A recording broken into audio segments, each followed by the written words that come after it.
Welcome to NTD News Today. Here are today's top stories. Defense Secretary Lloyd Austin returns to Israel to discuss the operations in Gaza.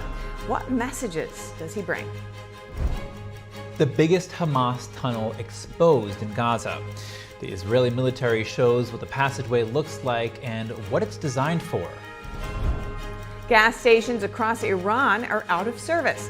A group with ties to Israel might be behind a cyber attack on Iran's infrastructure. We bring you the details. Presidential hopefuls took their messages to the masses over the weekend, with the first caucuses fast approaching, and a shakeup in Governor DeSantis' campaign as a super PAC chief strategist resigns. For the first time ever, Germany is permanently stationing troops in another country. Almost 5,000 soldiers will be in northern Europe, close to Russia.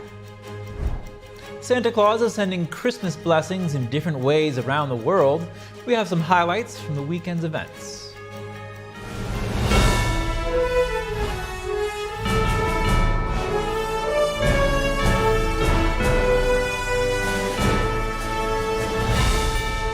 This is NTD News Today, live from our NTD Global Headquarters.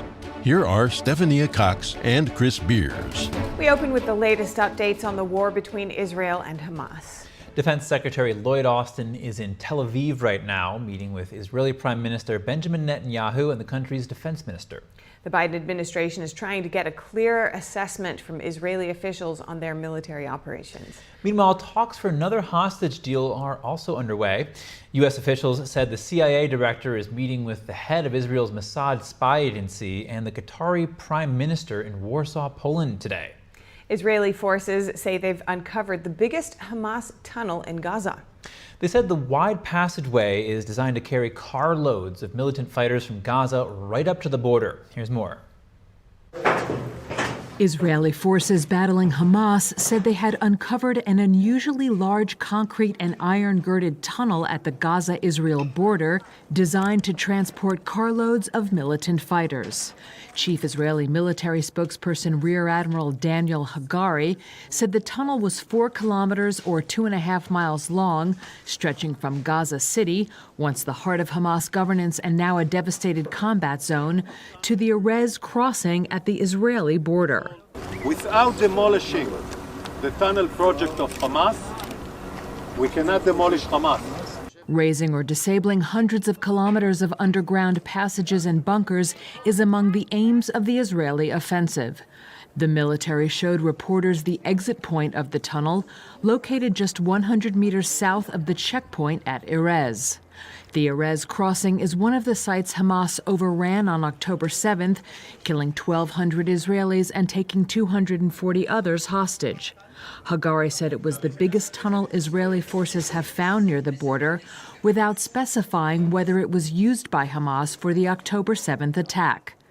Generally, the tunnels shown to the media by the group or by the Israeli military after their discovery have been narrow and low, designed for single-file movement of gunmen on foot. The tunnel shown by Hagari had shafts plunging vertically downward that he said suggested it was part of a wider network. And most gas stations in Iran are out of service in what appears to be a major cyber attack on the country. A group with ties to Israel is reportedly claiming to be behind the attack on Iran's infrastructure. Iran's oil minister said services were disrupted at about 70% of Iran's gas stations. He added that outside interference was a possible cause. Iran's state TV news said the predatory Sparrow group claimed it was behind the disruption. Israeli local media outlets also reported the claim. The Sparrow group reportedly has ties to Israel. Iran's civil defense agency says it's still considering all possible causes for the disruptions as it investigates. This wouldn't be the first time Iran's fuel sales were hacked. Back in 2021, a major cyber attack in Iran caused motorists to wait in long lines at gas stations across the country. Iran at the time accused Israel and the U.S. of being behind those attacks. U.S. officials said multiple projectiles were fired from Houthi-controlled territory today at a vessel in the southern Red Sea. Increasing attacks in the region have disrupted maritime trade as major shipping firms reroute around the Cape of Good Hope to avoid the Suez Canal. Iran-backed Houthis issued a new warning to the United States and Israel. That was after a U.S. Navy destroyer shot down 14 drones launched from Yemen this Saturday. The warning said any hostility against Yemen or the Houthis will come at a great cost. A Houthi member told a Lebanese media outlet they are ready to respond to any moves the U.S. or Israel might make. He also said their operations against Israel will continue.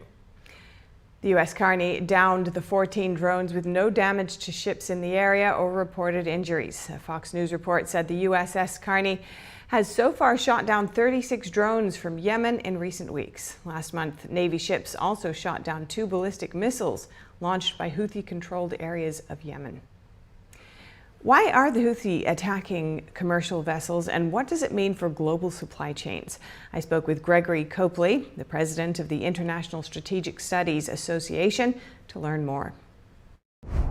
Gregory Copley, despite Houthi rebels claiming responsibility for many of the attacks in the Red Sea recently on ships there, that includes U.S. ships, why do you think the U.S. hasn't responded? Well, the U.S. has responded. In fact, they've shot down a number of unmanned aerial vehicles, drones, and cruise missiles which have been fired by the Houthi. They have not intercepted some which have been directed at merchant ships away from the U.S. naval vessels in the area.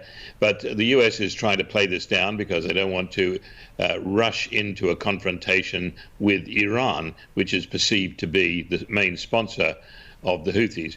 And the Houthis, in fact, are not rebels. They are in control of the country at this stage, and they are not really controlled by the Iranians, even though the Houthi are a form of Shia in their religious beliefs, Shia Islam, and so is Iran. But nonetheless, the Houthi literally run South Yemen and North Yemen now, and are operating under their own direction, and they do have some Iranian weapons. And so why do you think that they would want to or be driven to attack ships in the Red Sea?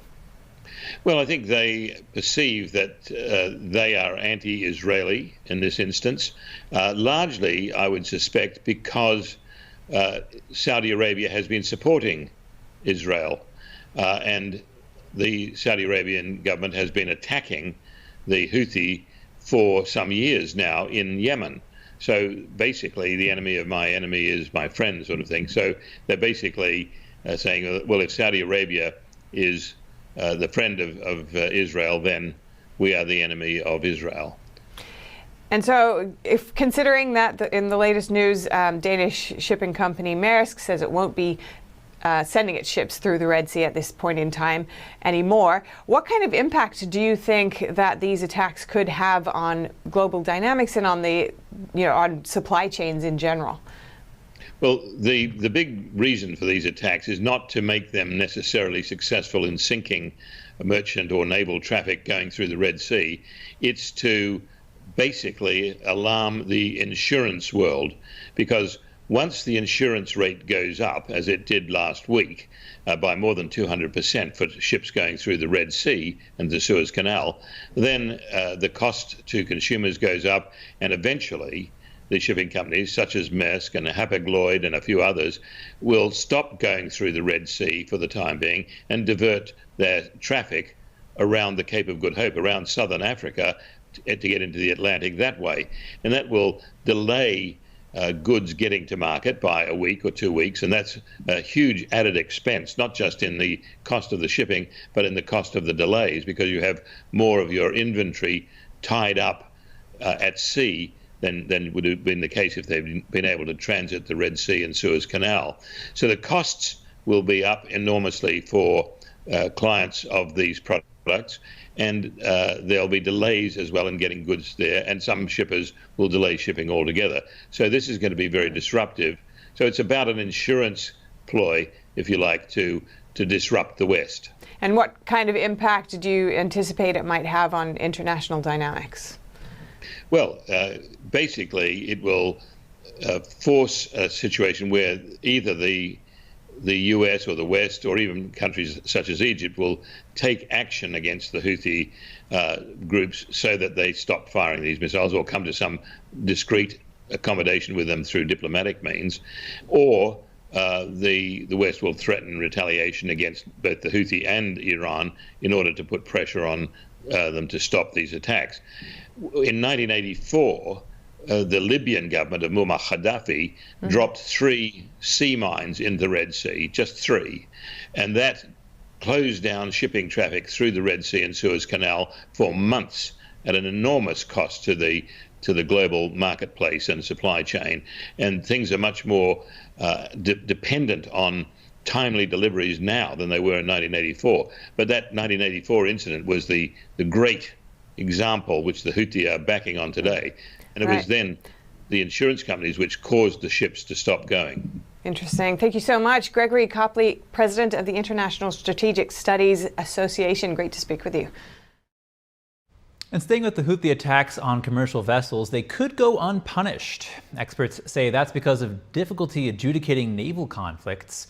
For more on this, we speak with Dr. Philip Drew, fellow at the Center for International and Defense Policy in Kingston, Ontario, and leading expert on naval blockades, about the nuances of dealing with a group like the Houthis. Philip Drew, thank you for joining us. What's been the response to these attacks by Houthi rebels so far? So far, we've seen the United States Navy has fired back a couple of missiles again when some vessels have been attacked, and they've shot down a few drones, etc. And states are beginning to get very concerned about the situation. It's not unlike the piracy problem that used to exist in that area as well. And how are these attacks classified in international law? I know things can get a little bit murky when you're dealing with international waters. They get a little murky when you're dealing in international waters, but they also get a little murky when you're dealing with non-state actors, such as the Houthis. In the case of the Houthis, they are an organized armed group operating in a civil war in Yemen, but that doesn't give them any right whatsoever to attack shipping, particularly of neutral vessels, or going through the waters near Yemen, or in the Red Sea, for that matter. It becomes very complicated, not only in respect to which laws apply, but how to bring the Houthis to justice for engaging in these types of activities. Why does how they're classified matter? Can you say a bit more about that? The classification of both the Houthis and what they're up to really matters, because when you are a member of a military and you're participating in an armed conflict against another nation, then you have various protections that go along with being in the military. If you are not a member of the military and you are engaging in armed conflict, such as the Houthis are, they have no similar protections in law. Essentially, everything that they do is against the law. So what does that mean for how the international community can respond to them? Well, it becomes interesting. If indeed, and I'm going to suggest that they are just an organized armed group, we don't recognize them as a country, and we don't recognize them as a government, then every activity that they engage in against civilian shipping is a criminal act. So we would look to the criminal law in order to deal with these individuals, and the best law that we can deal with when we're talking about shipping is the suppression of unlawful acts against safety of maritime navigation, a convention that was created by the International Maritime Organization in 1988 in response to the Achille Lauro incident. And that allows states to not only receive but share jurisdiction in respect to some of these attacks and activities that are taking place from these unlawful actors. And we need to remember that, they're not pirates. The Houthis don't fit into the definition of pirates, so they are people who are engaging in unlawful acts, though, at sea. And tell us, what can be done to stem these attacks, given all this that we're talking about? That's a really interesting question, because we have to, I think, first investigate what the cause is of these attacks and who's really pulling the strings with respect to them. We do know that they have stated that they're after Israeli vessels or vessels that are heading to Israel. And why the Houthis would be interested in Israel is anybody's guess, because they're trying to fight a civil war in Yemen. I would suggest very strongly that there is at least one state that is sponsoring the Houthi activities. So when it comes back to how do we stop this, at this point in time, I think probably the only way to stop it is to catch the people that are engaging in these types of activities and bring them to justice, or stop them in their attacks by a counterattack from, for example, a U.S. Navy vessel or an allied vessel working in the area. All right, Philip Drew, thank you so much for your time. Coming up, the driver of a car that plowed into President Biden's motorcade. Here's his charges. We have the latest on the accident and the charges. President Biden's alleged involvement in his son's business dealings. Senator Graham warns that Democrats' narrative is falling apart. At the same time, the senator says he's not focusing on impeaching the president. Find out why. And the East Coast braces for some inclement weather. New York City is under a travel advisory. More in just a moment here on NTD News Today.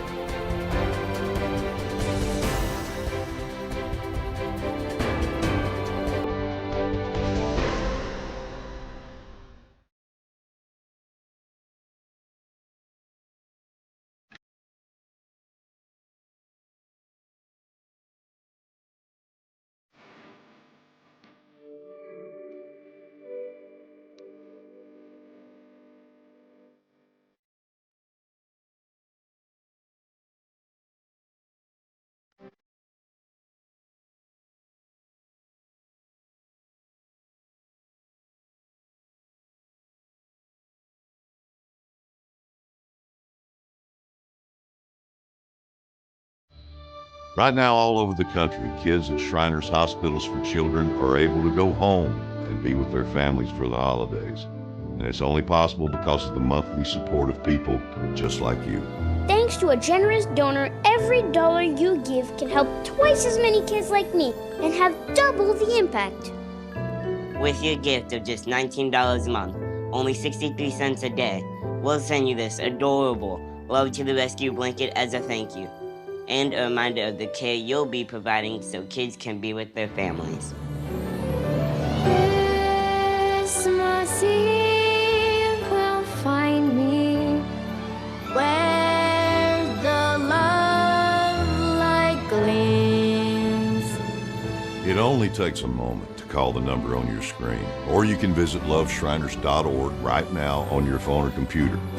Thanks to a generous donor, your gift will go twice as far and help more kids like me. Because every child just wants to be home for the holidays, and your gift makes that possible. Your call is the best gift of all. Your gift will be my favorite Christmas present this year. Thank you for giving.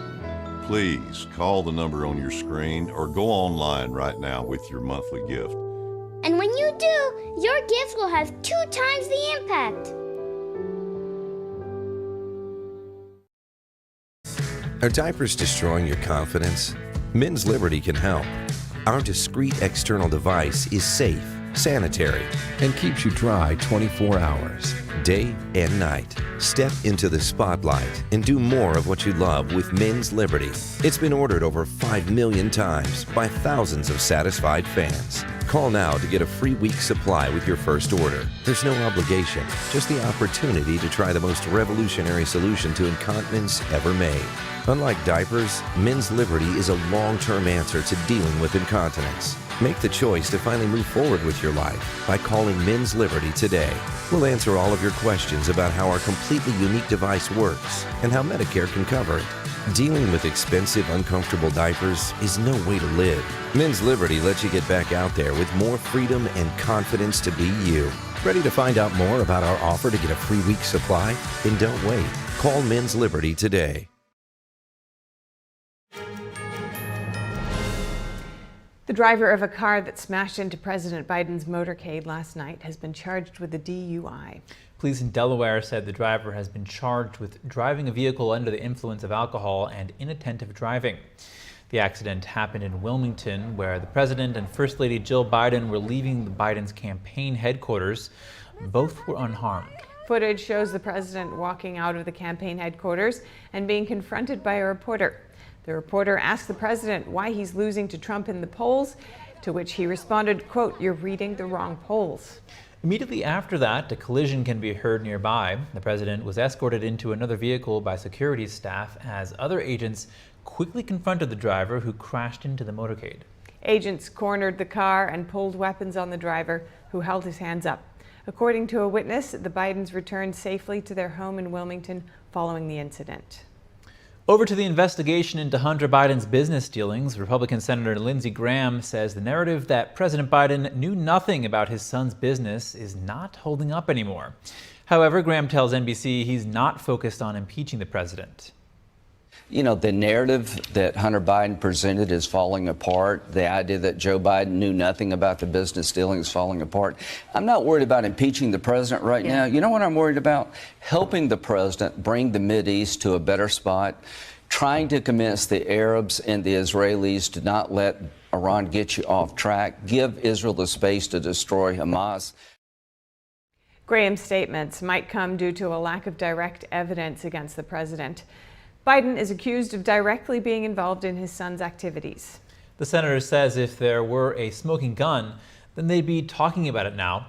According to Graham, lawmakers not only have to prove that Biden knew about his son's business, they also have to prove that he somehow financially benefited from it. President Biden has publicly called the investigation a baseless political stunt. With the Iowa caucuses just around the corner, GOP presidential candidates made their cases to voters over the weekend of who should occupy the Oval Office. NTD's Daniel Monahan brings us campaign event highlights. Presidential candidate Vivek Ramaswamy was at the America Fest Turning Point event in Phoenix, Arizona on Sunday. He called the climate change agenda a hoax, saying it has nothing to do with the climate and everything to do with China. Why am I the only candidate in this race who can say certain things? That January 6th was the product of entrapment, that our money is being sent to persecute Christians from Ukraine to Armenia, something you're not supposed to talk about. Ramaswamy called January 6th an intentional intelligence failure. On day one, January 20th, 2025, every peaceful protester that day will receive a pardon. That is justice in this country. Former President Donald Trump also made day one in office promises while in Nevada on Sunday, saying he would invoke the Alien Enemies Act to remove all known or suspected gang members, drug dealers, or cartel members from the United States and carry out the largest deportation in U.S. history. Trump painted a dark picture of American security and justice. Our border has been erased. We have no border any longer. Criminals are running wild in our Democrat-run cities while Christians and conservatives are persecuted. And took aim at life under the Joe Biden presidency. Biden's inflation catastrophe is demolishing your savings, ravaging your dreams. His sky-high energy prices are brutalizing your wallets. The former president was in New Hampshire on Saturday, drawing a capacity crowd despite speaking in the liberal town of Durham at the University of New Hampshire. He fired up audience members, who he said would end up in the poorhouse for funding government programs he labeled wasteful. Let's call it from now on the Green New Scam.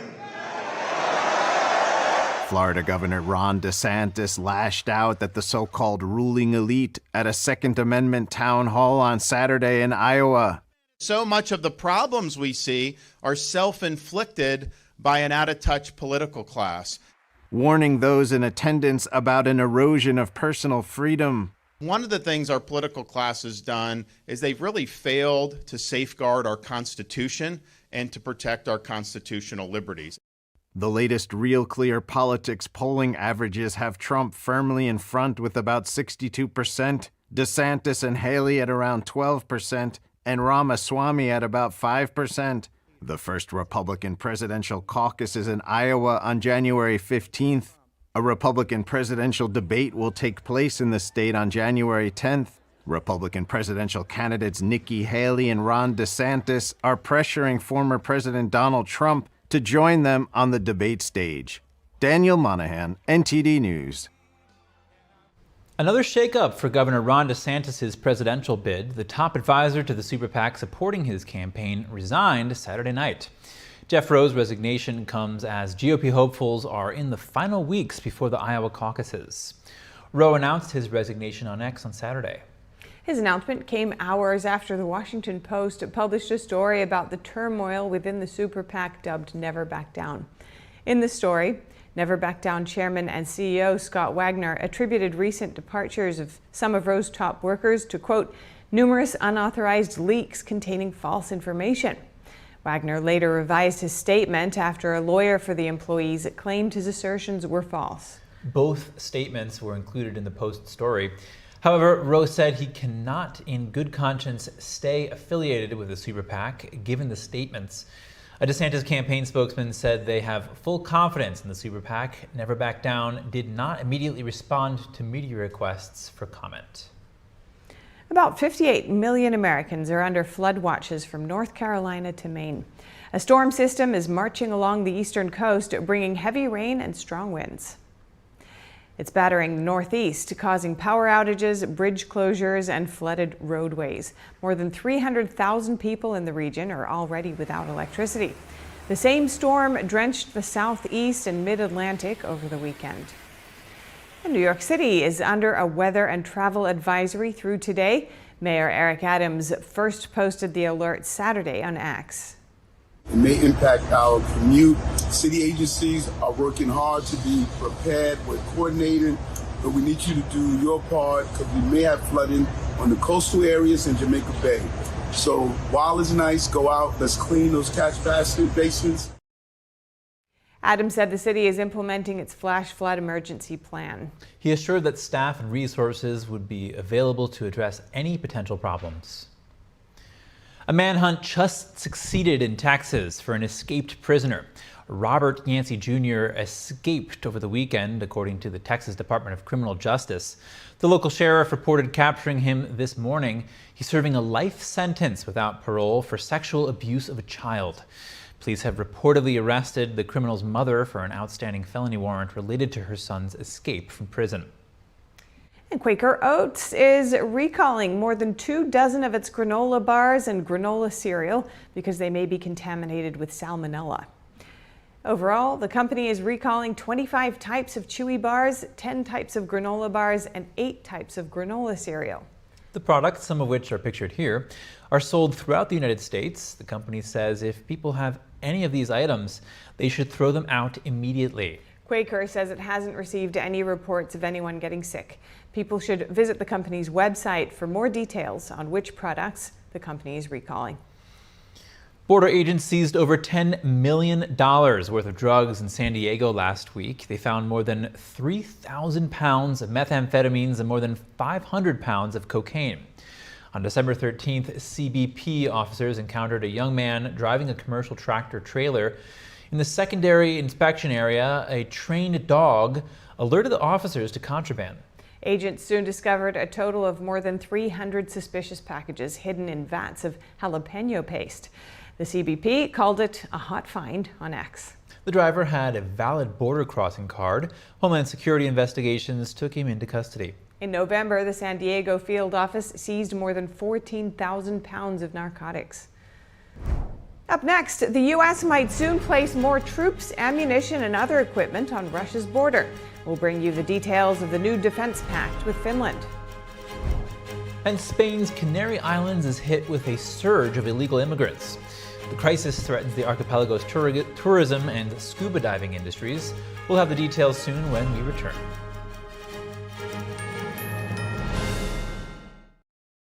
The highest art is beautiful, breathtaking,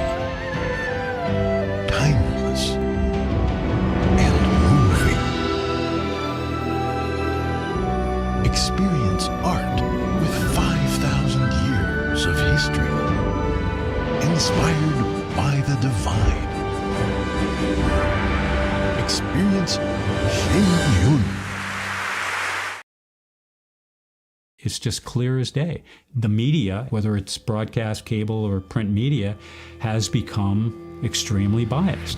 And I started looking online for alternative ways to get information. And I saw an ad for a free trial.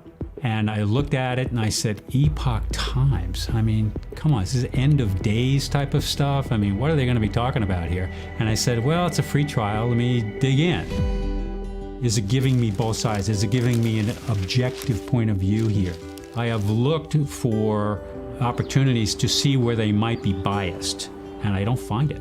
It has given me a level of trust in media that I didn't think I'd ever get back. I love the Epoch Times because it has renewed my faith in the idea that a reliable, responsible, non-biased source of information is available. And I can say that I love it because of that. What do you do when your tire goes flat and there's no air anywhere? You reach for Bullseye Pro, the smarter, faster, hands-free way to fill it up with air. Bullseye Pro is equipped with a rechargeable lithium-ion power plant. So fast and so convenient. It's like the power of an air compressor in the palm of your hand. Look, you can inflate all 4 tires on a single charge. It has a built-in smart pressure digital sensor that gauges and automatically stops when the set tire pressure is reached. Easily inflate pool toys, exercise balls, and more. Call or go online now and get the complete Bullseye Pro inflation system for the factory direct price of just $79.99. Plus, we'll ship your entire order free, and we'll give you a 50% discount on a second one. Order now. To order, call 1-800-984-7221. That's 1-800-984-7221, or go to getbullseyepro.com. Life doesn't always give you time to change the outcome. Prediabetes does.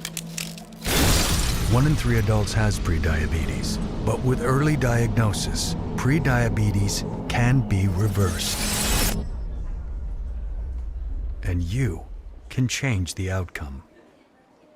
Take the 1-minute prediabetes risk test today. Go to doihaveprediabetes.org. I'm David Lam in the San Francisco Bay Area, and we are NTD News.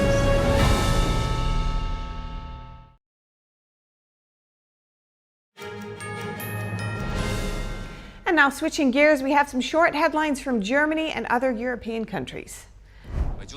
Russian President Vladimir Putin has commented on speculation he might attack the NATO military alliance. Earlier this month, President Biden said Putin would attack NATO members if he's victorious over Ukraine. Biden made the remarks during a plea to Republicans not to block further military aid to Ukraine. It is complete nonsense, and I think President Biden understands that. Russia has no reason, no interest, no geopolitical interest, neither economic, political, nor military, to fight with NATO countries. Finland is set to sign a defense cooperation agreement with the U.S. today. The pact would allow Washington to send troops into the Nordic country, which borders Russia.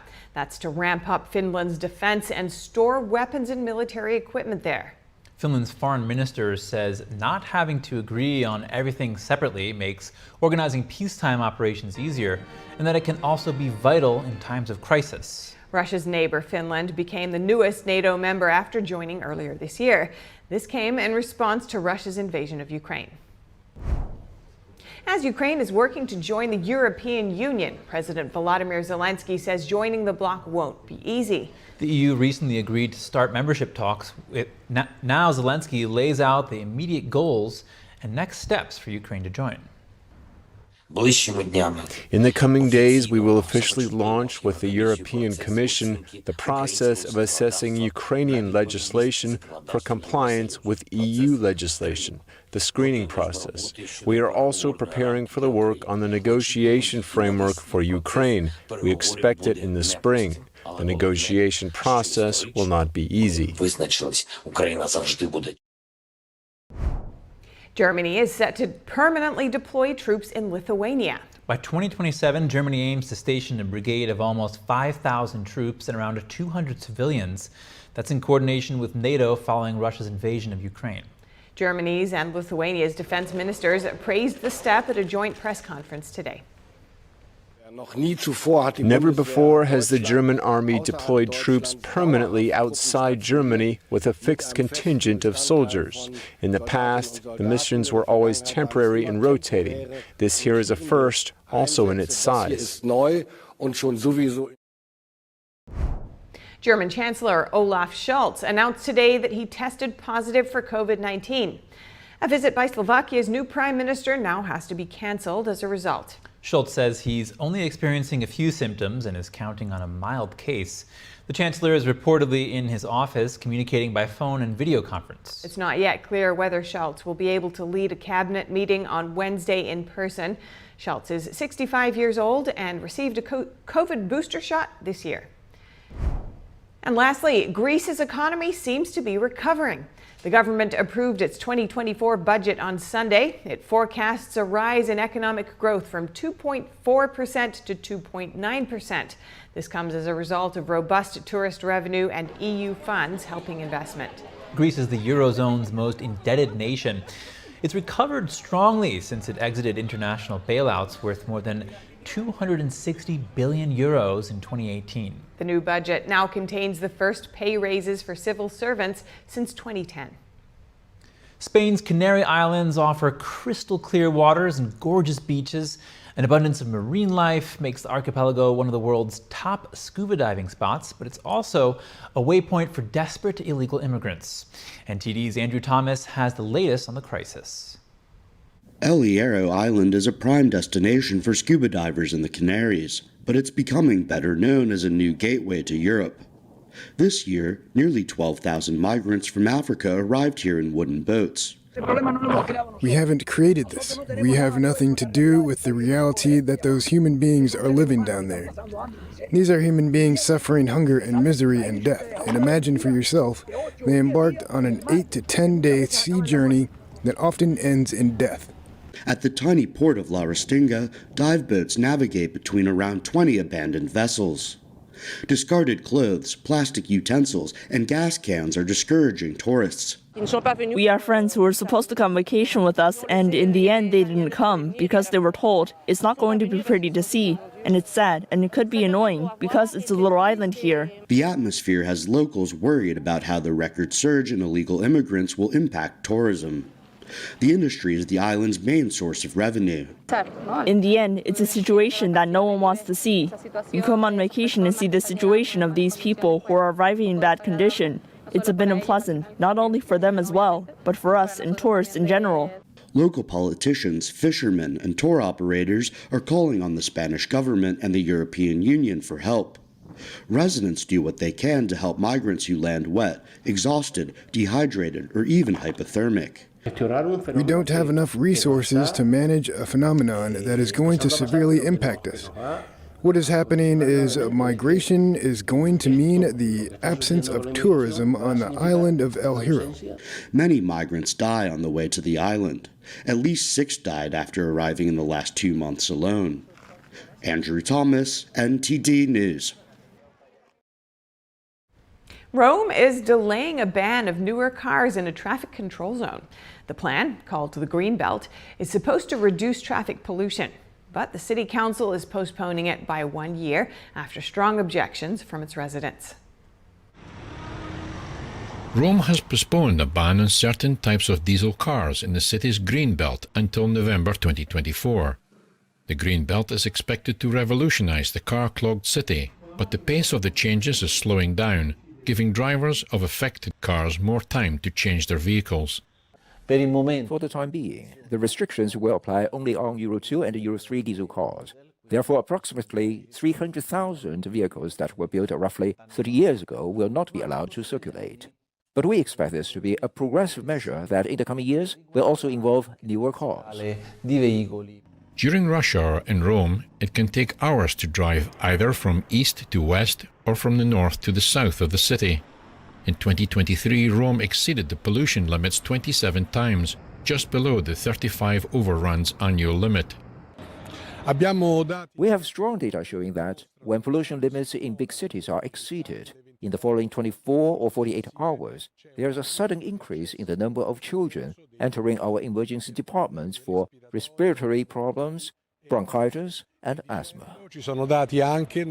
But some people are against the car ban. A Rome resident collected more than 30,000 signatures in a petition to ask for the easing of the anti-pollution restrictions. With an extension of 210 square kilometers, it means closing down the city to the circulation of approximately 350,000 cars from one day to the next. 350,000 cars means people who are working. They move around with cars because of the lack of local public transport.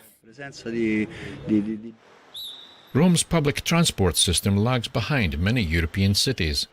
Its 3 metro lines can serve just a fraction of commuters. Rome's residents are heavily dependent on vehicles. There are over 1.7 million cars in the city. None of us are either against the protection of public health or against clean air, but we want fair measures. The Rome municipality said if the EU lowers the thresholds, they will have to impose even tougher local restrictions. So the ban of newer cars might be required eventually. Coming up, dental tourism is at an all-time high in the UK. Some patients speak out on why they're traveling abroad for treatment. And a robotic third arm that's controlled by breathing. Scientists in Switzerland say it won't affect our ability to do other things at the same time. More on this new technology shortly here on NTD News Today.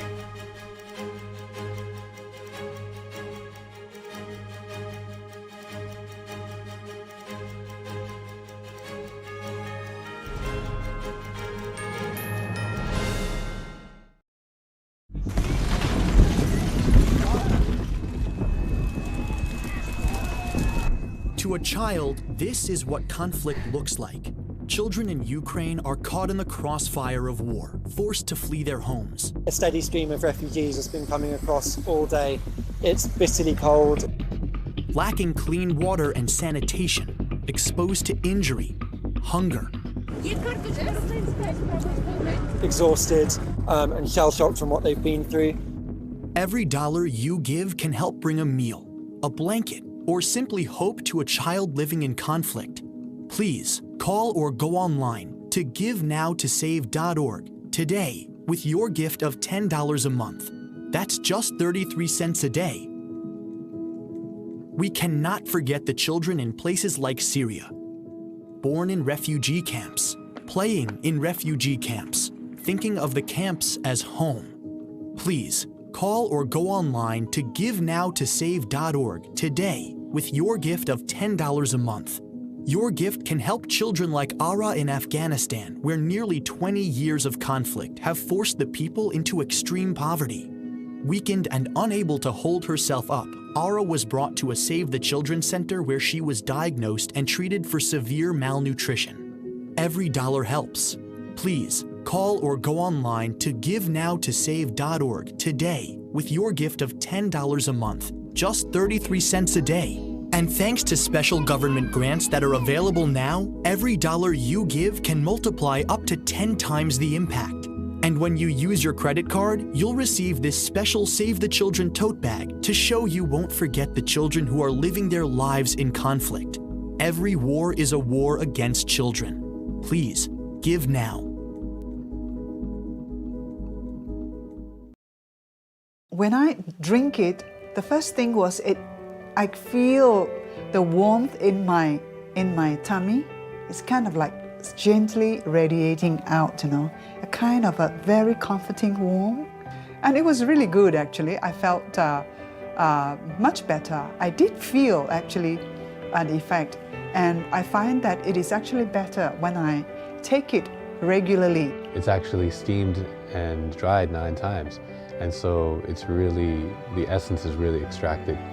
Then the second time, I tried it really like on an empty stomach and just 2 teaspoons of it and over a few times.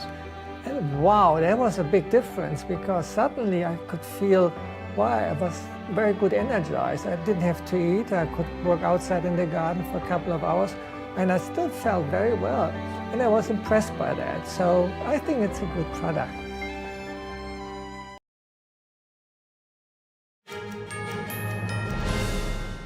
Millions of people in the UK are unable to access low-priced, state-run dental care, so dental tourism is at a record high. Patients are traveling abroad for treatment they can't get at home. Please note this report contains graphic images of dental surgery. This is 55-year-old Marion Parks. She lives in a small English village and is having intensive dental work done, but not in her local dental surgery. She's thousands of miles away from home in Istanbul. Marion says she isn't alone. You know, people are going to Turkey not just for dental treatment, they're going for other, and it's not just cosmetic things, people are going for hip replacements, you know, because there are such long waiting lists on the NHS. It's something that people are considering so that they're not in pain. Every year, thousands of Brits go abroad for dental treatment like this. The issue? The UK has a shortage of dentists. The country also ranked third from the bottom among the OECD's 22 mostly rich nations in terms of access in 2021. Problems with the central government funding system have compounded the problem, meaning millions cannot access a low-priced dentist in the UK's state-run National Health Service. With the cost of private dentistry too high for many, a rocketing cost of living crisis and an NHS consumed by strikes, the sense of malaise is growing. One recent parliamentary report even noted people were resorting to pulling out their own problem teeth. Eddie Crouch, chair of the British Dental Association, or the BDA, says it's far from a new issue and that the UK system no longer works due to a dental contract the government introduced in 2006. The dental contract is not fit for purpose, and actually if you look at the Health Select Committee report, that's virtually the words they used, and actually a Health Select Committee report 15 years ago said almost exactly the same thing. But sadly, with the rise of inflation and various costs of delivering the service, the NHS fees now for the treatment do not cover the costs of actually delivering the care. So many of my colleagues are actually delivering care at a loss. The BDA says the NHS payment structure does not distinguish between the complexity of treatments. As a result, many dental practices operate at a loss and supplement their NHS income with private work. But many do not accept new NHS customers, and some simply leave the service. I just feel sorry for the people who are in pain in the UK because the NHS is completely stretched, dentists are not available, and to get any treatment done quickly, you've got to have it done privately. So, you know, I'm lucky that I can come here and get this work done and not have to worry about my future dental health. While no official statistics on dental tourism exist, interviews with 6 companies suggest it is either at a record high or growing rapidly. The dental clinic Marion visited has treated more than 500 Brits this year, up from 200 in 2022. Medical Travel Market, a UK-based consultancy, received over 1,500 inquiries up to mid-November this year. That's up more than 450% over 2022. In response to this, the government says it will shortly set out measures to improve access to NHS dentistry. A spokesperson said 1.7 million more adults and 800,000 more children were receiving NHS dental care compared with last year. They also pointed out that new plans aim to increase dental training places by 40%. But critics say hiring more dentists without reforming the dental contract will achieve nothing. Check this out, an extra robotic arm controlled by breathing. Scientists in Switzerland are testing the new tech that won't affect our ability to do other things at the same time. Scientists in Switzerland are testing whether humans can control an extra robotic arm without impacting our ability to do other things at the same time. Silvestro Macera is a professor and neuroengineer at the Swiss Federal Institute of Technology. The research was published in the peer-reviewed journal Science Robotics. The main motivation is to understand the nervous system, because if you challenge the brain to do something which is completely new, you will understand whether the brain is able to do that and how you can facilitate this learning.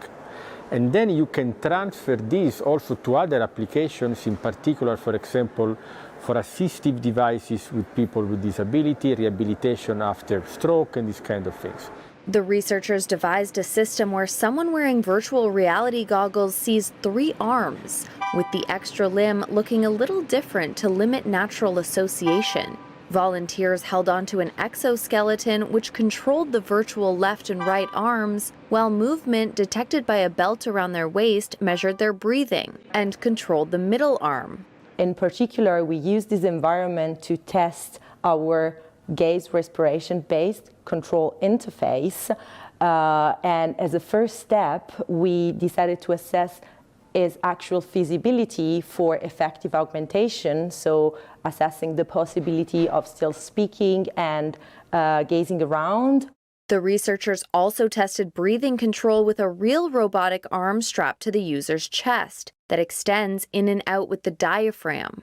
What was extremely interesting to see was that both trained participants and naive participants performed similarly, again showing the intuitiveness of our control interface. Though it wasn't published in the study, senior scientist Sulaiman Shakur says the team also discovered that people could be trained to control a computer mouse with the muscles we don't really use anymore. We have found that through a few days of training, people could use these auricular muscles, which are this muscle we have behind the ears, to control this extra limb while still using their natural arms and still speaking and looking around. The study is part of a Swiss National Science Foundation project to develop a wearable robotic arm to assist in daily tasks or to help in search and rescue. Holiday celebrations are in full swing around the world with various unique traditions. Let's take a look at some of the festive events over the weekend. Thousands of runners dressed up as Santa near Paris on Sunday to run over 6 miles in the festive atmosphere. Children also dressed up for about a mile-long race. Introduced decades ago by the town, the race now brings thousands each year to have a jolly good time. And in Venice, dozens of Santa Clauses ditched their sleighs for gondolas as they rode along the canals. About 100 Santas arrived in the lagoon city on boats and gondolas, coloring the canal red and bringing joy and magic to the city. The event is part of the program known as Venice Lights Up Christmas. Over to Latin America, runners in Mexico and Venezuela brought Christmas joy to the streets in their capitals. Thousands of racers find their families and even dogs dressed in Santa Claus costumes for Mexico City's Santa race. In Caracas, hundreds of racers ran in a similar event, and then participants could enjoy a foam party with their families to fight the heat. In Guatemala, a Santa surprised needy children by rappelling down with presents. The 77-year-old firefighter played the role of Santa Claus in a suburb of Guatemala City. He's been handing out presents to local children for 26 years now and shows no signs of slowing down. The presents came from a donation drive at fire stations in the country. Finally, we're off to Mexico, where traditional poinsettias are blooming for the country's holiday season. The poinsettias in native Mexico, it's native to that region, so it's known for its large, red, colorful petals. The plant has a Spanish name meaning Christmas Eve because it reaches its magnificence during Christmas, thriving in a mixture of crisp and sunny weather. They can be seen in homes, businesses, and public areas throughout the country during the holiday season. Millions are expected to be sold this Christmas time. If you have any news tips or feedback for the show, please feel free to email us at news.today@ntd.com.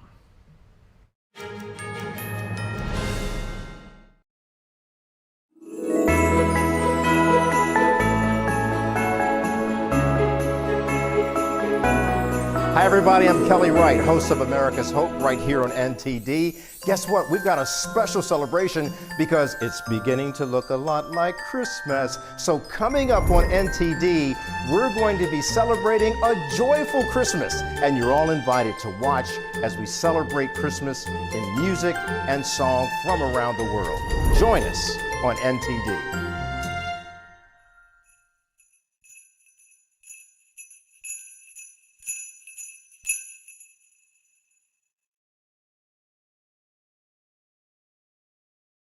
Anyone who's ever sold a home can tell you it is really hard. That's why who you work with matters. Together with Homelight, we've helped thousands of people sell faster and for the best price.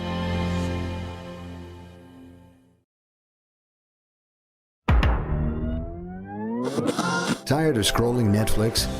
Trying to find something that's worth watching? Want to skip the censorship in mainstream media?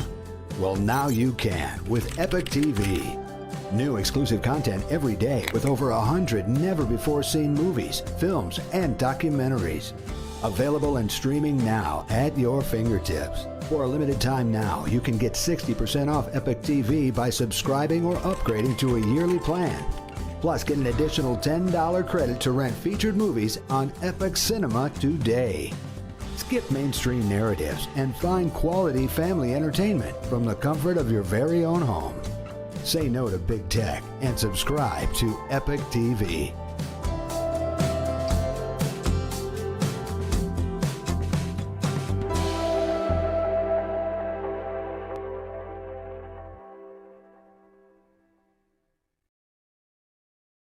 I'm excited to announce that we're having our biggest Christmas sale ever. You get our brand new 6-piece My Towels for only $29.98, or rejuvenate your bed with a MyPillow mattress topper as low as $99.99. Or how about MyPillow bed sheets for as low as $24.98? There's something for everyone. Duvets, quilts, down comforters, body pillows, bolster pillows, and so much more. Well, I know MyPillow products make for the perfect Christmas gifts, so I'm going to extend my money-back guarantee until March 1st, 2024. So go to MyPillow.com now or call the number on your screen. Use your promo code to get huge discounts on all MyPillow products. For example, you get our 6-piece towels for only $29.98. Or get your very own MyPillow bed sheets for as low as $24.98. It's our biggest Christmas sale ever. Get all your shopping done now while quantities last. It's a painting that is peaceful.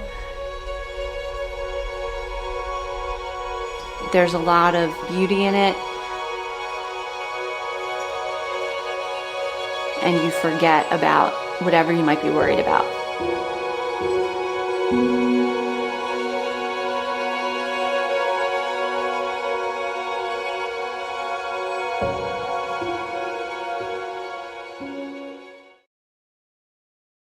My graduation was something I will never forget.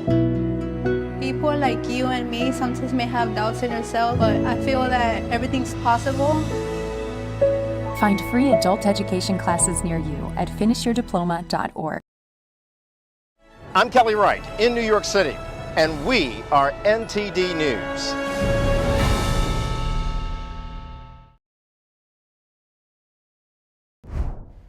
Welcome to NTD News Today. Here are today's top stories. Defense Secretary Lloyd Austin returns to Israel to discuss the operations in Gaza. What message does he bring? Gas stations across Iran are out of service. A group with ties to Israel might be behind a cyber attack on Iran's infrastructure. We bring you the details. Storms and high winds hit the northeastern U.S., knocking out power and flooding streets. We have the latest weather updates. Quaker Oats is recalling dozens of its granola products over potential Salmonella contamination. Find out what's on the recall list. A landmark trial has opened in Hong Kong for pro-democracy activist Jimmy Lai, as calls for his release grow louder around the world. And in the NFL, the once mighty Patriots lost again.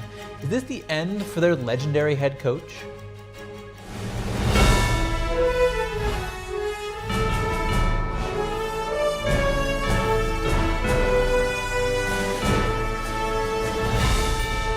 This is NTD News Today, live from our NTD Global Headquarters.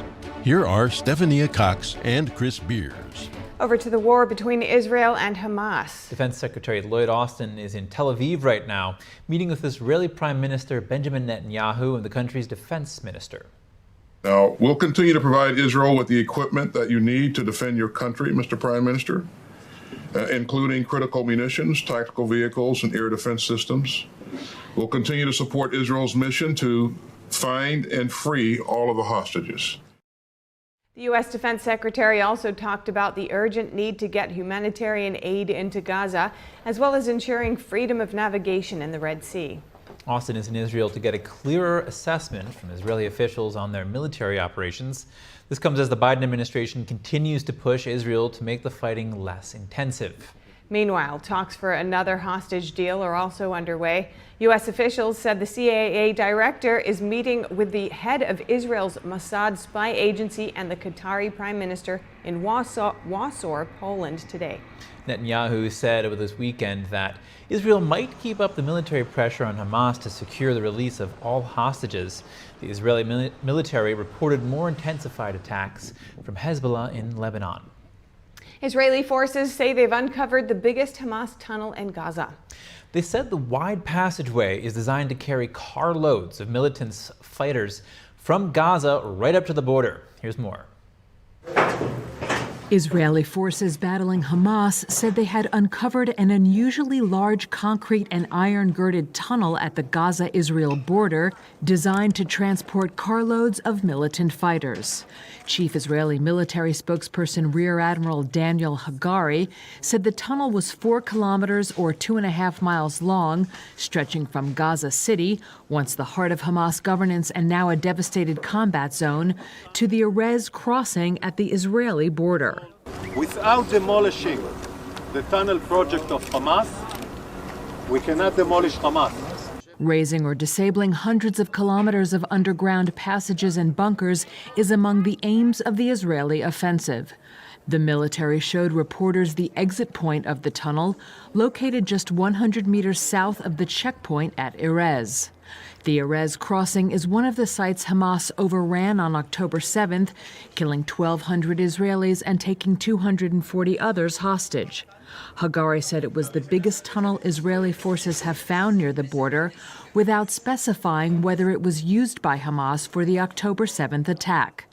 Generally, the tunnels shown to the media by the group, or by the Israeli military after their discovery, have been narrow and low, designed for single-file movement of gunmen on foot. The tunnel shown by Hagari had shafts plunging vertically downward that he said suggested it was part of a wider network. With the Iowa caucuses just around the corner, GOP presidential candidates made their cases to voters over the weekend of who should occupy the Oval Office. NTD's Daniel Monahan brings us campaign event highlights. Presidential candidate Vivek Ramaswamy was at the America Fest Turning Point event in Phoenix, Arizona on Sunday. He called the climate change agenda a hoax, saying it has nothing to do with the climate and everything to do with China. Why am I the only candidate in this race who can say certain things? That January 6th was the product of entrapment, that our money is being sent to persecute Christians from Ukraine to Armenia, something you're not supposed to talk about. Ramaswamy called January 6th an intentional intelligence failure. On day one, January 20th, 2025, every peaceful protester that day will receive a pardon. That is justice in this country.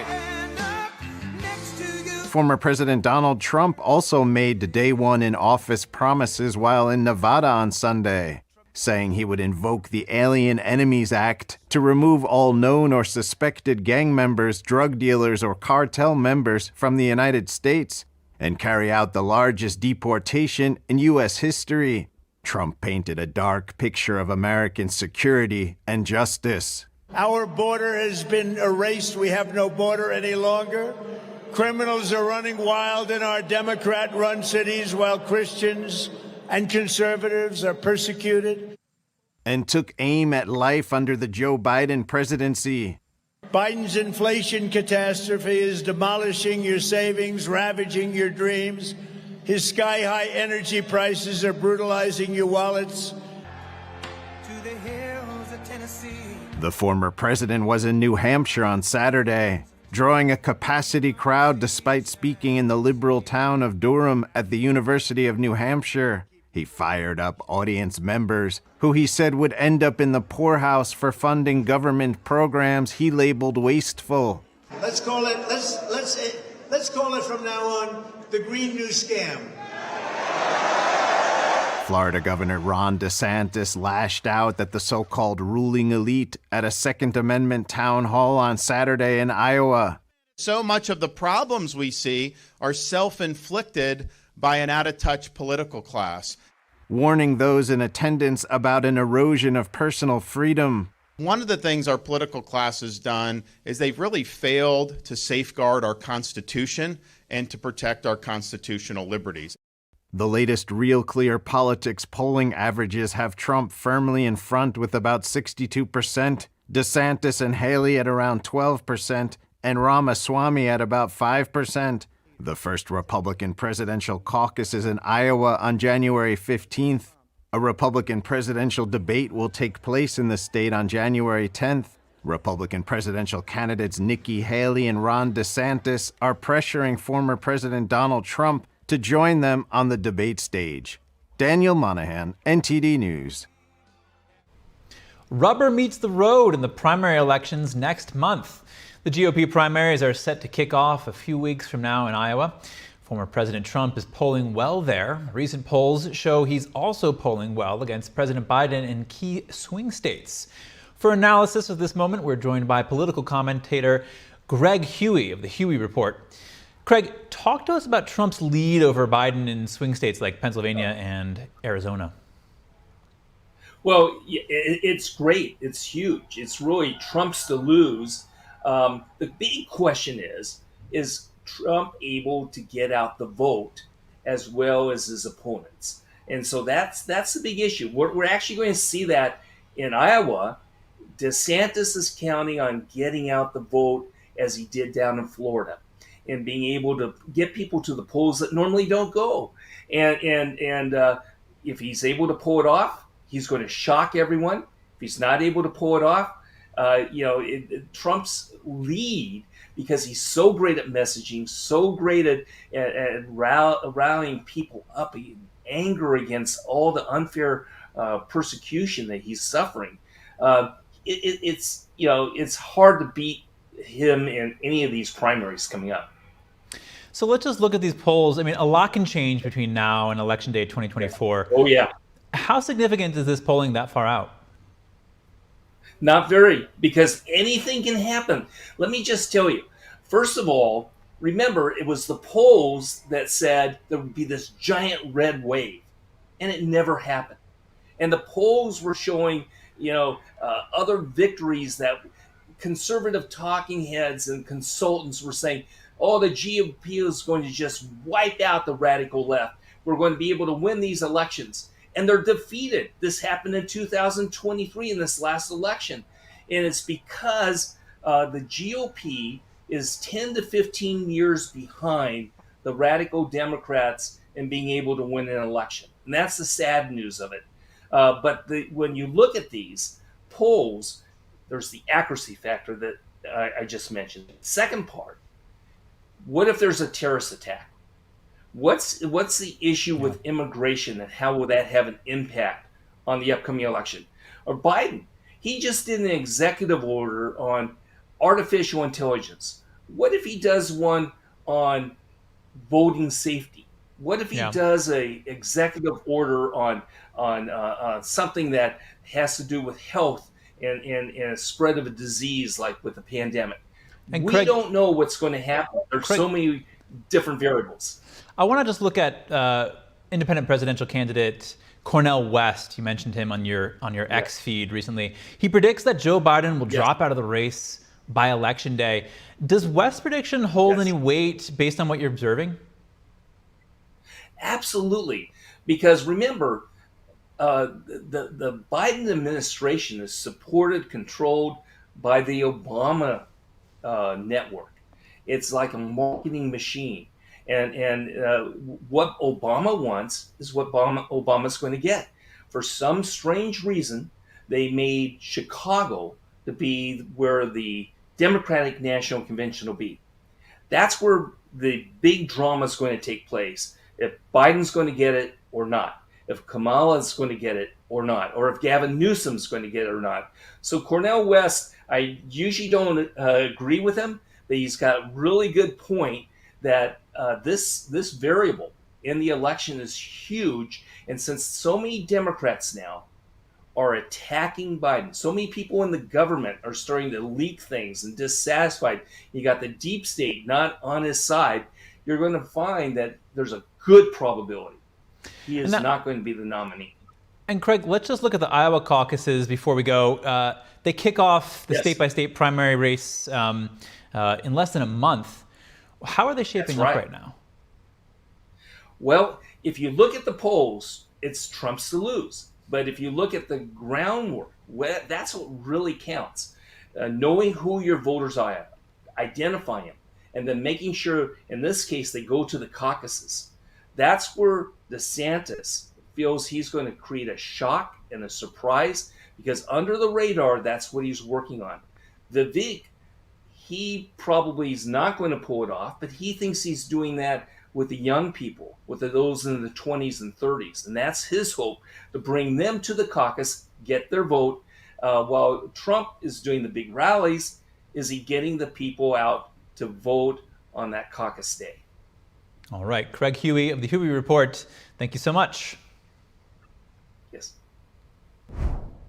Coming up, are lower borrowing costs coming soon? Bank of America forecasting interest rate cuts in 2024. Is this likely to happen? We have that and more just after this break. And a 50,000 square foot retail store tucked away in a small Alabama town sells items from unclaimed luggage. Many of them tell a personal story. We'll have more after the break.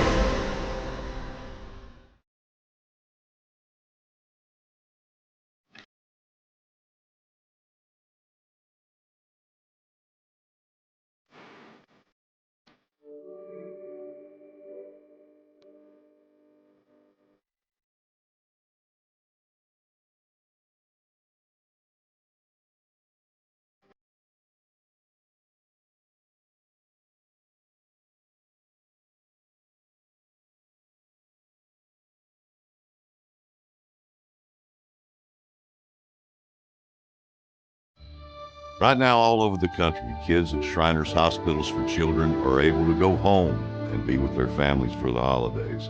And it's only possible because of the monthly support of people just like you. Thanks to a generous donor, every dollar you give can help twice as many kids like me and have double the impact. With your gift of just $19 a month, only 63 cents a day, we'll send you this adorable Love to the Rescue blanket as a thank you, and a reminder of the care you'll be providing so kids can be with their families.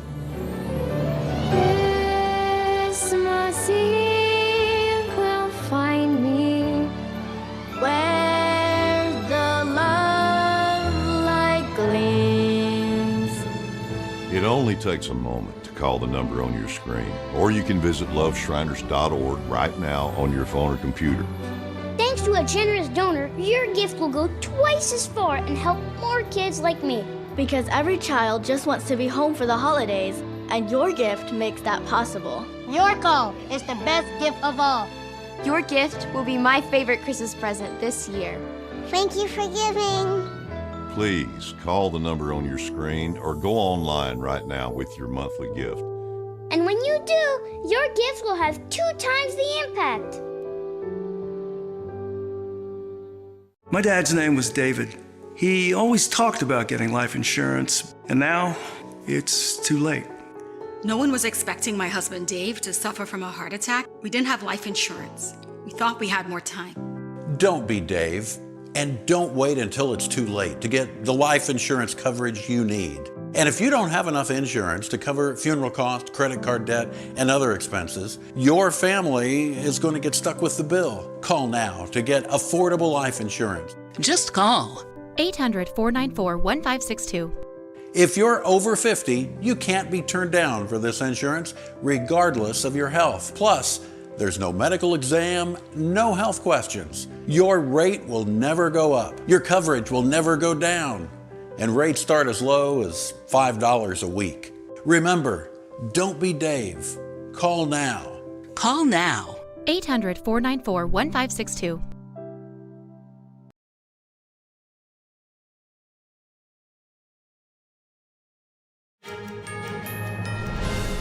What's that?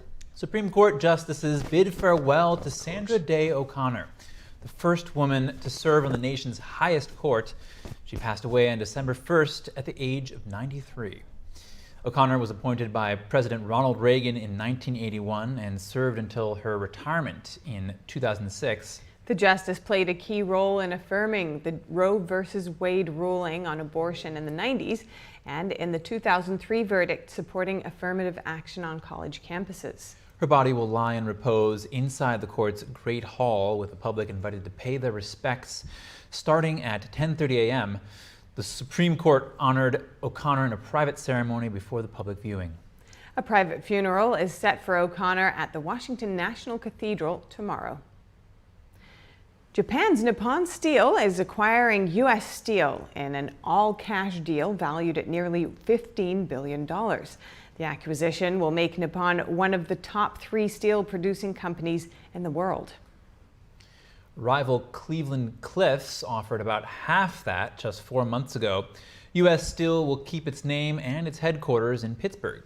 Nippon said that it will honor all current collective bargaining agreements. Steel prices more than quadrupled early in the pandemic to almost $2,000 a ton. Soaring prices have helped fuel consolidation in the steel industry over the past decade. But the U.S. Steel CEO said the acquisition should help rather than hurt competition. Over half of the world's steel production is now based in China. Most U.S. production uses an older blast furnace technology. Bank of America Global Research said on Monday that it expects the U.S. Federal Reserve to cut rates 4 times next year. How likely is this to happen? NTD's business host Don Ma gets the view from a veteran market analyst. And joining us here is Joseph Trevisani, senior analyst at FX Street. So Joseph, 4 rate cuts next year from the U.S. Federal Reserve, likely or not? Well, that seems to be what the Fed thinks too, because they've reduced in their projections, which came out last week for December.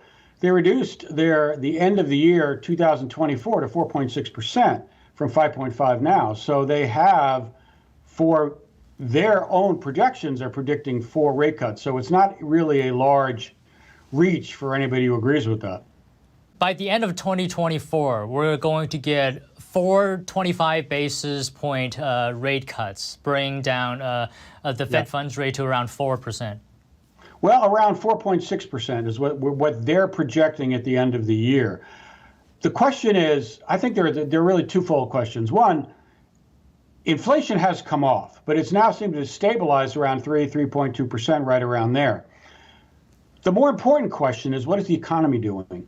If the economy continues on its current path, it's hard to see how there's any reason to cut rates with inflation still above their target. So even though the Fed seems to be predicting that, I have questions whether they'll actually do it. So then if you think that there may not be a good enough reason to cut rates, then why do Fed officials, a lot of them in fact, are projecting rate cuts next year? That's a very good question. The only reason really can be that they expect the economy to deteriorate considerably from where it is now. Now, that kind of projection or that kind of assumption is based on the historical factors that when the Fed raises rates as much as they did and have, you get a reaction in the economy. The economy slows down. The fact is we haven't seen it really so far, but that's what they're basing it on because there isn't anything else. So do you think the Fed knows something that the broader market doesn't? I do not think the Fed knows something that the broader market doesn't. I think they're going with historical precedent, which generally works. But don't forget, the Fed has been quite wrong recently and before that, going back really to the financial crisis, about inflation. So the Fed's prognostication skills are really not any better than anyone else's. You could make a case that they're worse because they suffer from the bias of wanting to get to a particular target. So the Federal Reserve sort of hinting at rate cuts and hinting at potentially no more rate hikes. I think that took some by surprise. Wouldn't it be reasonable to think that it's also possible that they may cut rates, surprising some next year? It is definitely possible. I mean, the Fed doesn't like to surprise markets, and we know that. It really upsets everything. Yet, they are making a prediction here that the credit markets have been in front of by about 2 months. So they're going along with what the credit markets seem to think. Again, I don't really think that the Fed is as confident about this coming slowdown as these rate predictions predict. All right, thank you very much today for your insight. Joseph Trevisani, Senior Analyst, FX Street. You're welcome. Thank you for having me. About 58 million Americans are under flood watches from North Carolina to Maine. A storm system is marching along the eastern coast, bringing heavy rain and strong winds. It's battering the Northeast, causing power outages, bridge closures, and flooded roadways. More than 300,000 people in the region are already without electricity. The states currently most impacted by outages are Massachusetts and Connecticut. The same storm drenched the Southeast and Mid-Atlantic over the weekend. New York City is under a weather and travel advisory through today. Mayor Eric Adams first posted the alert on Saturday on X.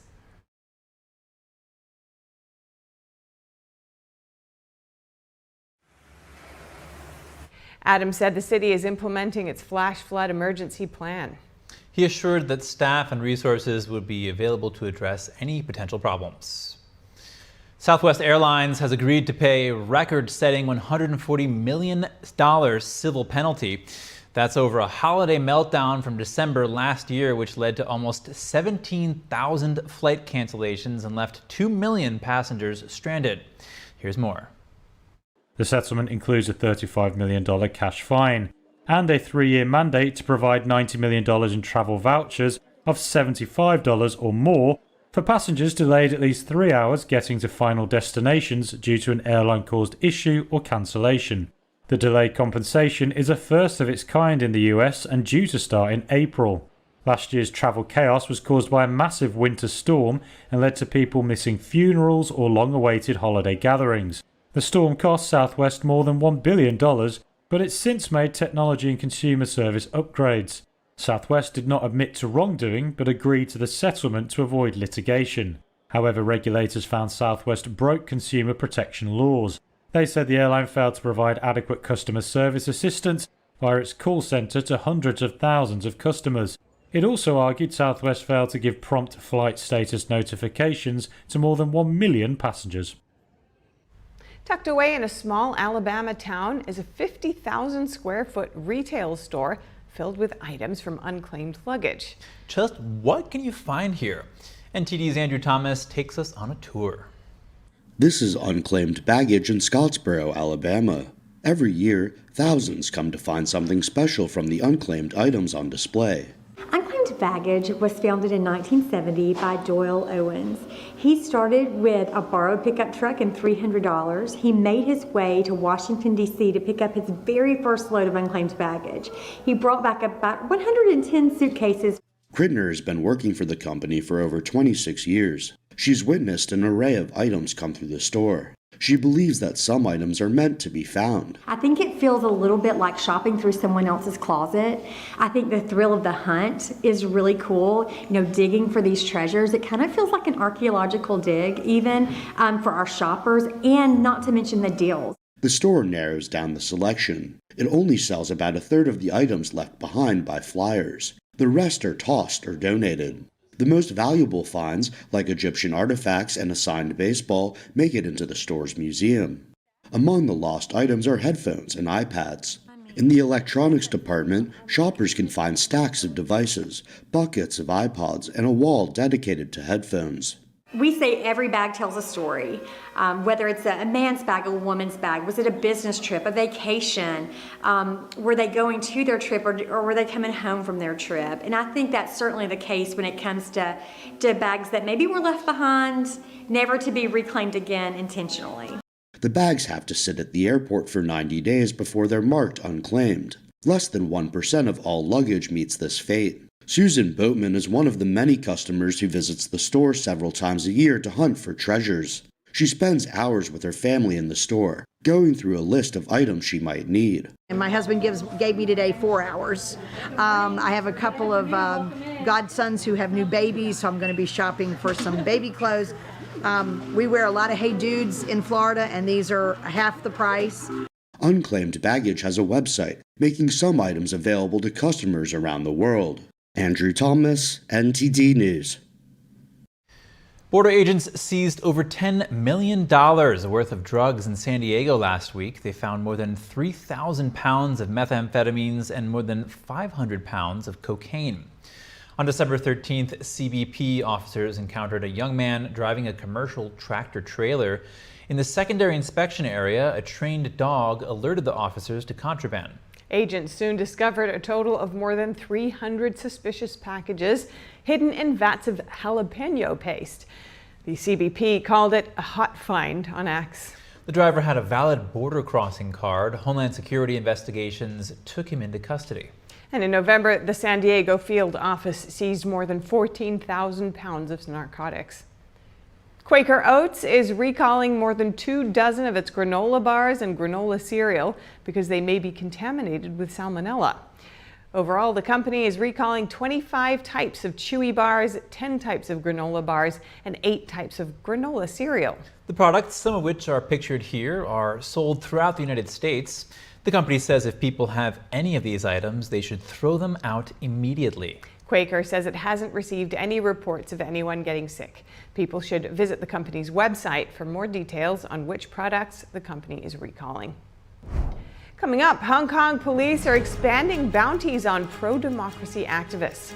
NTD spoke with one of the latest accused of subversion under China's sweeping and vague national security law.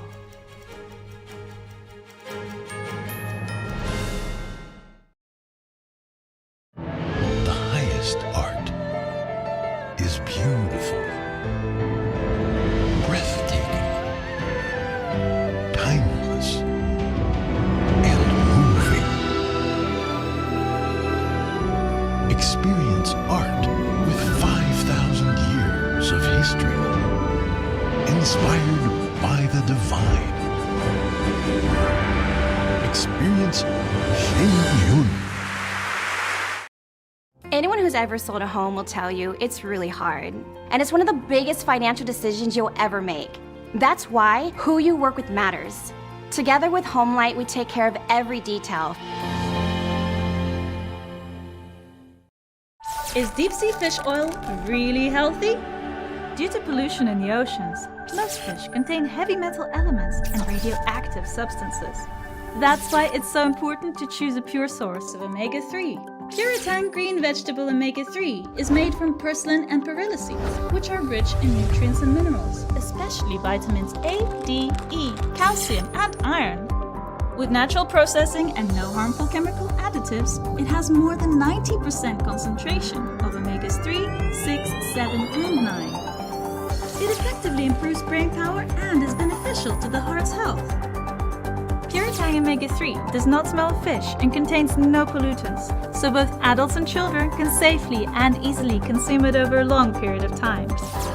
Puritang Green Vegetable Omega-3. Greener, healthier, and more effective. Visit puritang.com to learn more. I'm excited to announce that we're having our biggest Christmas sale ever. You get our brand new 6-piece My Towels for only $29.98, or rejuvenate your bed with a MyPillow mattress topper as low as $99.99. Or how about MyPillow bed sheets for as low as $24.98? There's something for everyone. Duvets, quilts, down comforters, body pillows, bolster pillows, and so much more.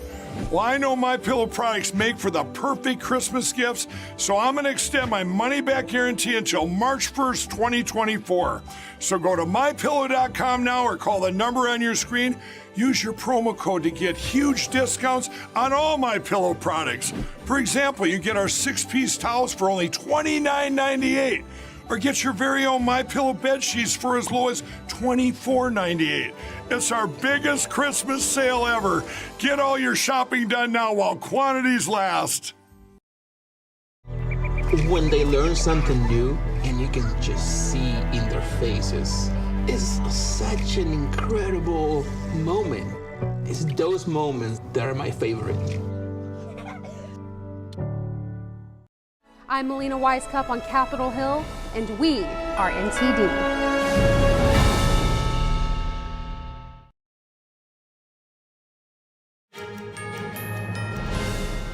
A long-awaited national security trial opened in Hong Kong today for media tycoon Jimmy Lai.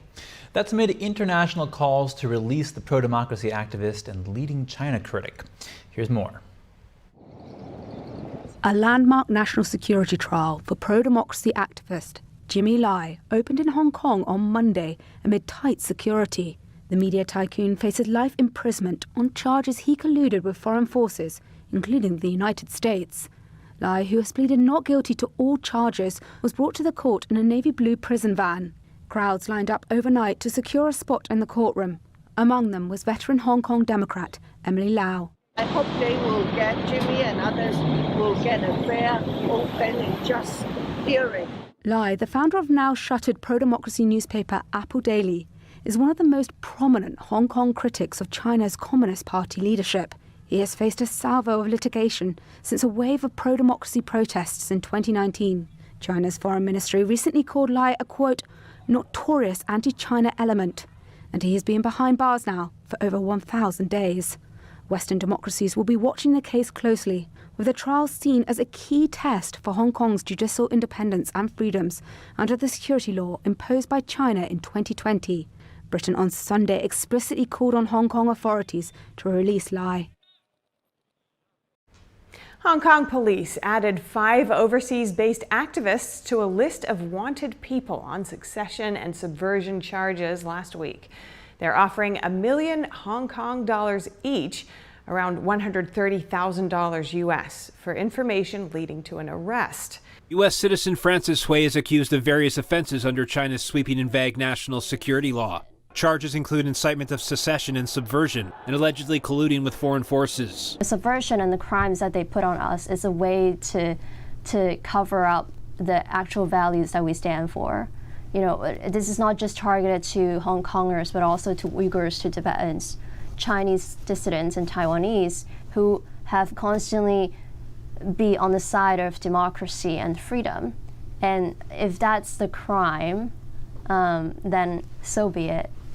Hui says she's been charged with calling on foreign countries to impose sanctions on China and accused of creating hostile activities against the CCP. We are criminalized for things that we were doing here on U.S. soil. And all we were doing, it's not colluding with foreign forces, it's not subversion, it's just standing on the streets, speaking up to the truth and justice and for democracy. Hui believes the charges are retaliation to U.S. sanctions on close to 50 Hong Kong officials, judges, and prosecutors behind the suppression of civil liberties. She suspects it's an effort to cut off support and dissuade others both at home and abroad. They really like to use that term that this is an internal, affair, that, they condemn any interference from foreign country. But look at us, we are here in the U.S. There are people there are bountied individuals that are residing in the UK, in Australia.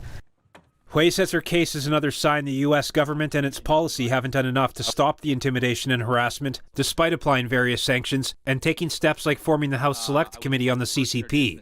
There is a lack of cooperation between the U.S. and other democratic allies in their strategy to hold China accountable to stop this behavior happening. I think we should start from looking into the issue of transnational repression and really drill down to the issue and try to protect activists that are residing in the U.S. Aside from Congress, Hui says the general public and international community need to educate themselves about the Chinese regime's human rights violations to protect the values they hold dear. Now over to Europe, we have some short headlines from Germany, Spain, and other countries. Russian President Vladimir Putin has commented on speculation he might attack the NATO military alliance. Earlier this month, President Biden said Putin would attack NATO members if he's victorious over Ukraine. Biden made the remarks during a plea to Republicans not to block further military aid to Ukraine. It is complete nonsense, and I think President Biden understands that. Russia has no reason, no interest, no geopolitical interest, neither economic, political, nor military, to fight with NATO countries. U.S. Secretary of State Antony Blinken and Finnish officials signed a new defense cooperation agreement today. The pact allows Washington to send troops into the Nordic country, which borders Russia. That's to ramp up Finland's defense and store weapons and military equipment there. Finland's foreign minister says not having to agree on everything separately makes organizing peacetime operations easier, and that it can also be vital in times of crisis. Russia's neighbor, Finland, became the newest NATO member after joining earlier this year. This came in response to Russia's invasion of Ukraine. As Ukraine is working to join the European Union, President Volodymyr Zelenskyy says joining the bloc won't be easy. The EU recently agreed to start membership talks. Now Zelenskyy lays out the immediate goals and next steps for Ukraine to join. In the coming days, we will officially launch with the European Commission the process of assessing Ukrainian legislation for compliance with EU legislation, the screening process. We are also preparing for the work on the negotiation framework for Ukraine. We expect it in the spring. The negotiation process will not be easy. Germany is set to permanently deploy troops in Lithuania. By 2027, Germany aims to station a brigade of almost 5,000 troops and around 200 civilians. That's in coordination with NATO following Russia's invasion of Ukraine. Germany's and Lithuania's defense ministers praised the step at a joint press conference today.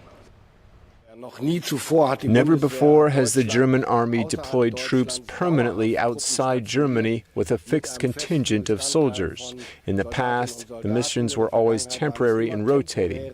This here is a first, also in its size.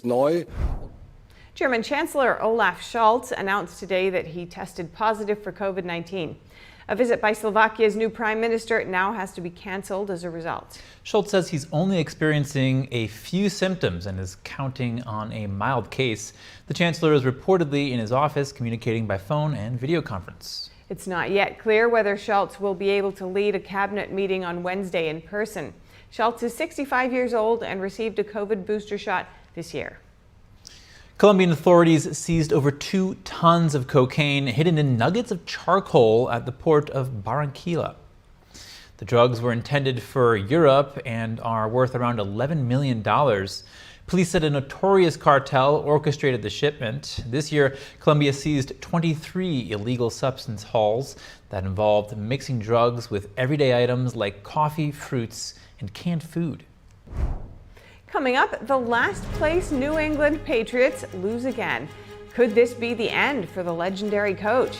NTD's Dave Martin joins us to discuss. And it's been 250 years since an iconic event that helped pave the way for America's independence. See how Boston celebrated. More shortly here on NTD News Today.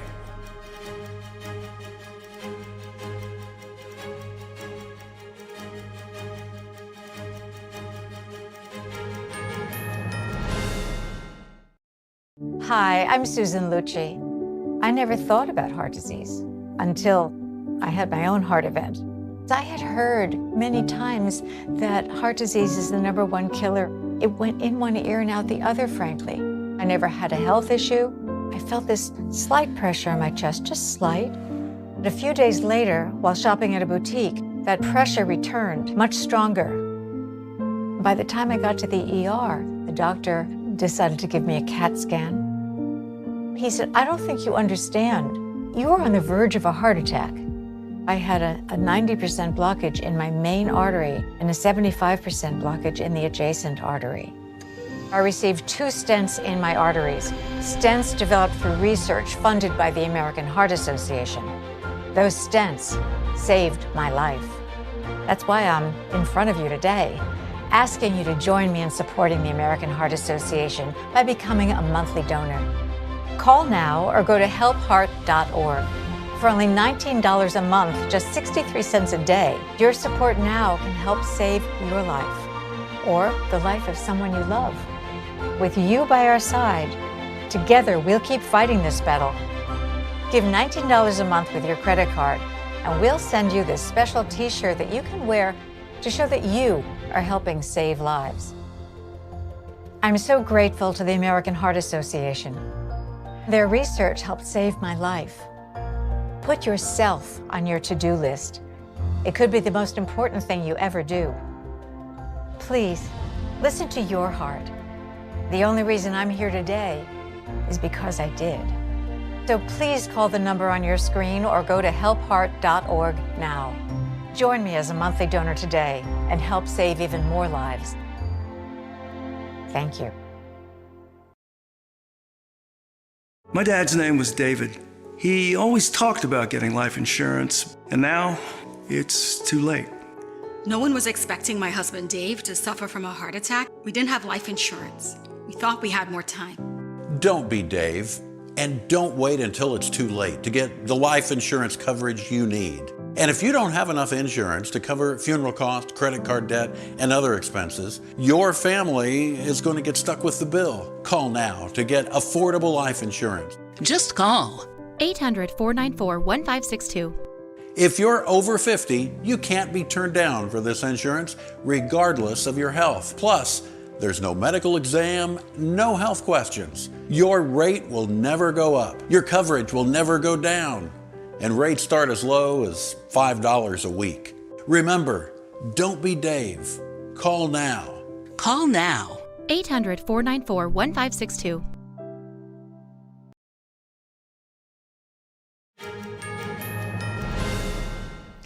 Welcome back. Now for your sports news. We're joined by NTD's Dave Martin.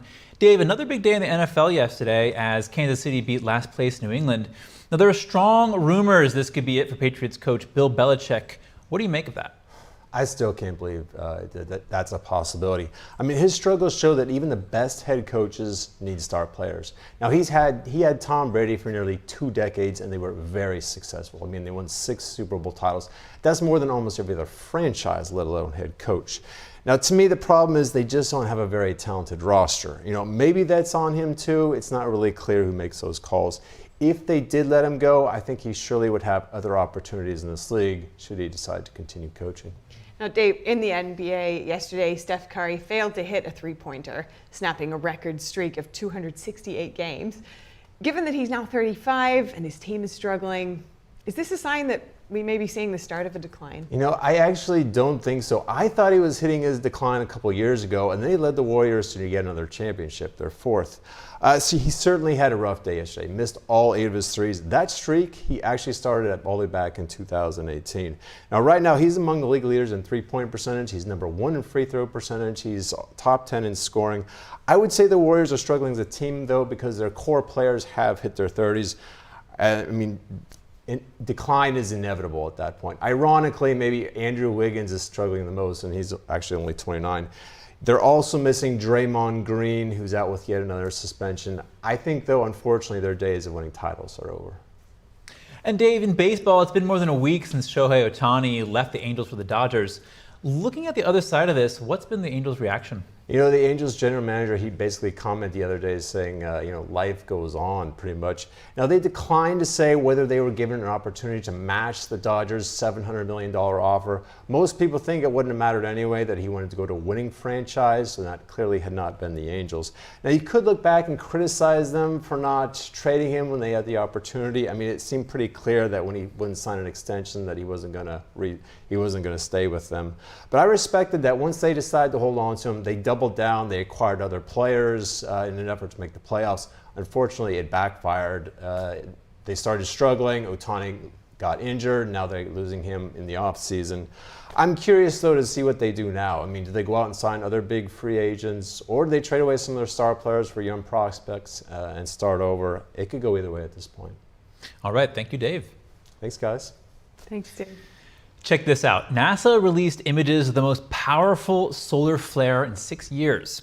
The solar phenomenon known as a coronal mass ejection was captured by a spacecraft that's been monitoring the sun's activity since 2010. The fiery flash happened last Thursday and caused some radio interference on Earth for a short time. The federal government's Space Weather Prediction Center called it an amazing event.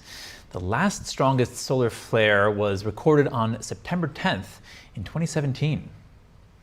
And is it getting harder to afford treats and gifts for Christmas? Let's ask Mike Kircharski, the co-owner of a trucking company. Mike, welcome back to NTD News Today. I believe we had you on this time last year speaking with my colleague Kevin about the same topic. Mike, tell us, how does the cost of food and goods this year compare to last year?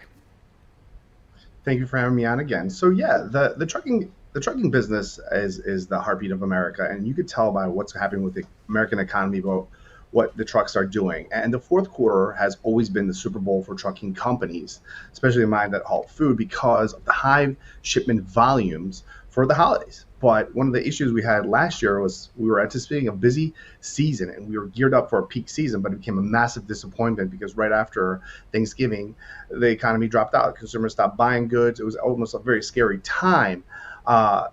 Last year's holiday season was worse what we've seen since 2008 financial crisis. And we have some good news for this year. The volumes are starting to creep up a little bit at the end of the year, which is a positive thing for trucking companies and the consumers. And if we continue in this direction, we should be going back to pre-pandemic if everything goes well, knock on wood.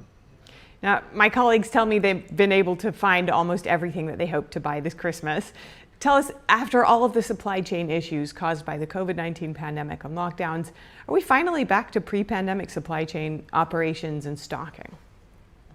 I wouldn't say exactly back to pre-pandemic, but we're getting close. I would say, yes, the stores you could go buy goods you want. The only things I would say that we're missing is the items that we import from other countries, a couple of ingredients, parts, etc., like that. But we are getting back to pre-COVID conditions. But we also had a very slow year. The volumes have been down all year, so we haven't had that push, and we've been catching up until now. Now, many people have already finished their Christmas shopping, but soon there will be a big dash at the supermarkets to stock up for Christmas lunch and dinner. Mike, what would be your advice for shoppers hoping to keep the costs down for their Christmas Day meals? Well, I'm not the professional shopper in the family. My wife is, but I have a couple tips. Eating before going shopping, I hear, is a winner. Make a list, sticking to it, ditching the brand names. But one of my favorite things that I like to do is you got to buy smart and buy in bulk if possible. Instead of buying 4 chicken breasts, maybe go buy 4 chickens. And I don't take all the credit for this because I've been watching this gentleman called, I come from a big family, so we're always buying and trying to save food. I've been following this guy called Meat Dad 1, and this guy's a professional shopper showing consumers how to go to the supermarket, buy up in bulk, cut up the meat, save it, and what to cook it for. This guy's a genius. So this guy's been saving my life. Nice. We'll take note on that one. Now, I just want to look at gas prices. They declined 6% in November alone and have fallen 8.9% total in the past year. Are store prices reflective of this 6% November decline, or is the consumer not feeling the benefit of this decline just yet, would you say? Yeah, so the prices of goods like food and gasoline, remain higher than American families are accustomed to, and this is the problem, which is why they're not feeling. They may not be feeling immediate relief. I'm not feeling immediate relief. The relief is, and this relief when this happens is what Americans are judging their financial outlook on. There's a lag, and the consumer and small business owner as myself, are feeling it. Or I'm always asking, hey, I'm not an economist, but what's causing this lag? I would love it to be a little bit quicker, or get some explanation from somebody. Yeah, absolutely. A lot of us are feeling that way. All right, thank you so much, Mike Kircharski, co-owner and vice president of JKC Trucking. Really appreciate it. Thank you for your support. And people in Boston reenacted an iconic event on its 250th anniversary Saturday. It was a key moment in American history. Have you guessed it yet? It's the Boston Tea Party. The Boston Tea Party helped pave the way for the American Revolution and eventually independence. On December 16, 1773, colonists angry with British rule boarded British cargo ships carrying tea. To protest taxation without representation, they dumped some 92,000 pounds of British tea into the murky waters of Boston Harbor. The tea would be worth nearly $2 million today. The East India Company, named for the same British company whose tea was dumped at the original Boston Tea Party, supplied tea for the reenactment. Crowds cheered as actors dressed in 18th century costumes dumped boxes of tea into the harbor. Narrators then detailed the drafting of the Declaration of Independence. And that's all for today's news. Thank you for tuning in. Feel free to reach out to us with news tips or feedback at news.today@ntd.com. And we'll be back with more stories tomorrow.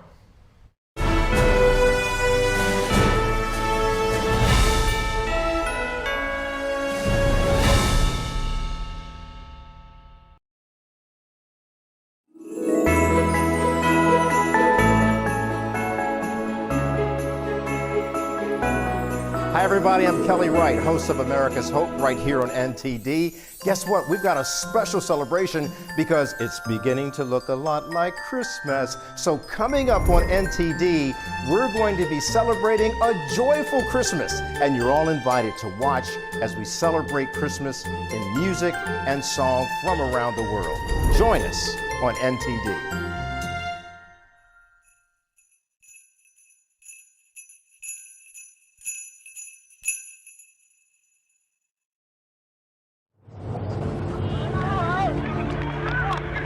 There are real consequences to controlled media.